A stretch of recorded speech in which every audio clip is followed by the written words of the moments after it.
realized things were becoming very different was when I first saw the Wynwood Miami flag. And I saw the flag, I see the American flag, and then I look up and I see the Wynwood Miami flag. And I remember thinking to myself, oh, we got a flag now. And my brother, he created, and we were in 2006, I believe.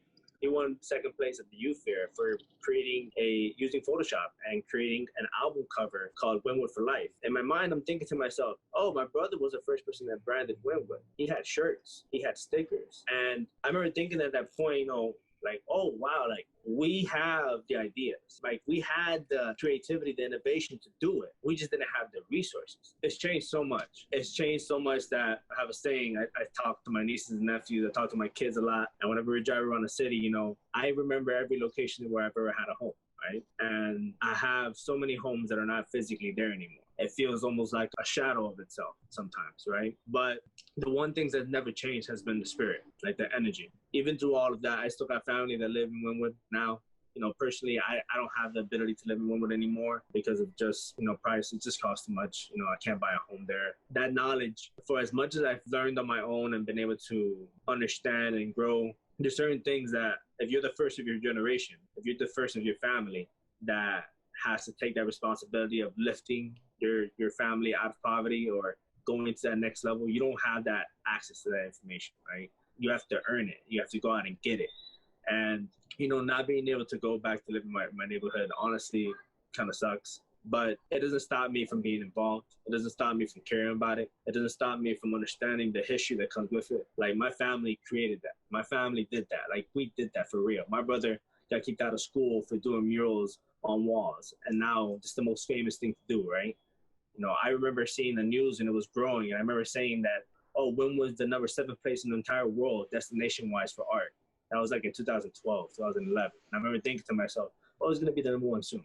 There's no doubt in my mind because I knew what it was. And that's the driving force for me behind anything that I do for the community is that I remember, and I'm never going to forget that. And for me, it's my responsibility to hold that down for my family, to have people realize that there was people who created this. There's people who laid down the foundation for it and that helped really make Wynwood what it is. So for me, it's an amazing opportunity. And I've seen it grow so much, it's changed, but I'm ready for what the next iteration of it is going to be. About 2012, that's a good year to talk about. I think I'm about 10 years older than Arnold, but so I was a few years into my career as a lawyer, right? I was probably 5-6 years in.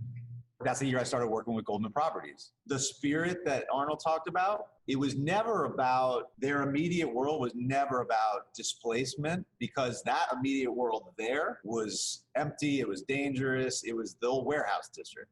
And it was some of the best intentioned people rolling up their sleeves, sitting at tables together, sweat equity, all the same things that I would want to see in any neighborhood. Right? But in somewhat of a silo without really thinking about all of the history, understanding some of the history, but not necessarily all of it. And so I think what has happened over the years is some people would say Wynwood is a victim of its own success, right? But what I see in Wynwood are the lessons and the seeds that can be applied in other places. And in this case, can also be applied in a way to bring Wynwood back together. So as an example, there's a Wynwood Streetscape Master Plan that was initiated by the Business Improvement District, but it includes Northwest 29th Street. And it actually could go beyond 29th Street. It could go north. Architectonica Geo is the consultant on that for 2 years. They've been holding workshops and meetings, lots of public dialogue. And because the Community Enhancement Association had formed around that same time, Will Vasquez that Arnold mentioned, he was front and center at one of the first workshops talking about 29th Street, talking about the Gateway, talking about reconnecting Wynwood. Wynwood is a student's dream because if you're into history, there's a lot of history there. It goes back more than 100 years. If you're a student of anthropology, of culture, of music, of art. I mean, there's something there for everyone. So I feel very protective of Wynwood if I see negative articles in the newspaper, the fact that rents have gone up, of course they have. Like that happened 5 years ago. They're talking about it like it just happened yesterday, like someone just did something wrong. But I do understand where it comes from. And I think that's part of what my connection to what we call Wynwood Norte, which for me, it's about finding a way to bring those seeds over to add to the character that's already there. I can bring my skill set that I built in Wynwood largely, in other places I've worked, but just facilitate the conversations and help the stakeholders get where they need to go. And maybe now I can consider myself a stakeholder just because we've moved our office here and the amount of time that I've put in, but I still see myself as a facilitator first and foremost. And so to me, it's like, how do we make sure we preserve the character and that it doesn't just gentrify, but it's not just about keeping it still or stuck in time, because we know very well what's happened in the West Grove. We've seen what's happened in other neighborhoods. When people kind of turn the other way or ignore the neighborhood as if they're protecting it, that is not an investment in the neighborhood. You know, that's turning your back on a neighborhood. So to me, the neighborhood wants change and they want improvement. That could take many different shapes. I see my job as finding where those interests align, understanding the practical way that the business works and politics work. How can we get things done? How can we take these ideas and turn them into action that delivers back to the neighborhood? New housing, improvements to Second Avenue, which is the main street, walkability, transit. It's not all going to come in one little box. We've made a huge leap that I don't think there's any other neighborhood. I always say this, there's no other neighborhood planning this way. A naturally organic, diverse group of people who come together around simple principles that they can all agree on. Yeah, I definitely agree with you there. Just being able to be a part of the process, I think, is just the most important thing, because that's the only way you can genuinely change something. As a structure for a community, like, we don't really have a lot, right? Like, there's unfortunately been an opportunity there for a long time for the people to come together and to really work on, like, how do we better ourselves and how do we do things to reach out? Like, what can we do different? And understanding that, some of it, of course, is out of our hands. As a people, I don't think we were really ever taught to own.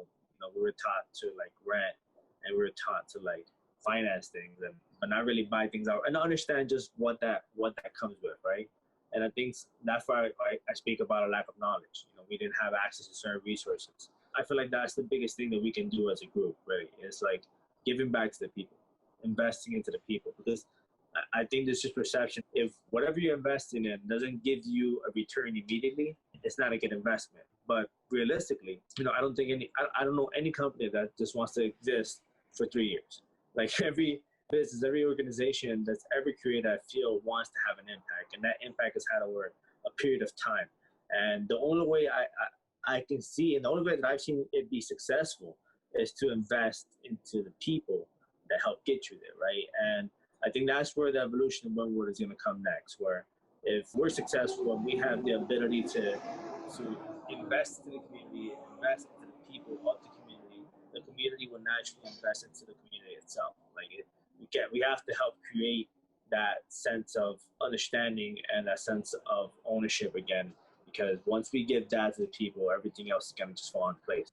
And hopefully it's a platform to help other neighborhoods also evaluate where they want to go, right? It's heavy, intense work. So I don't take it lightly. This is the only neighborhood where we're doing this kind of planning and zoning work and community building. But hopefully in the future, it becomes an example that other neighborhoods say, hey, wow, look at what's happened there. Like, how the community from within has really found new opportunities, new revenue streams, like starting to be more self-sustaining, and other neighborhoods can take a cue from that.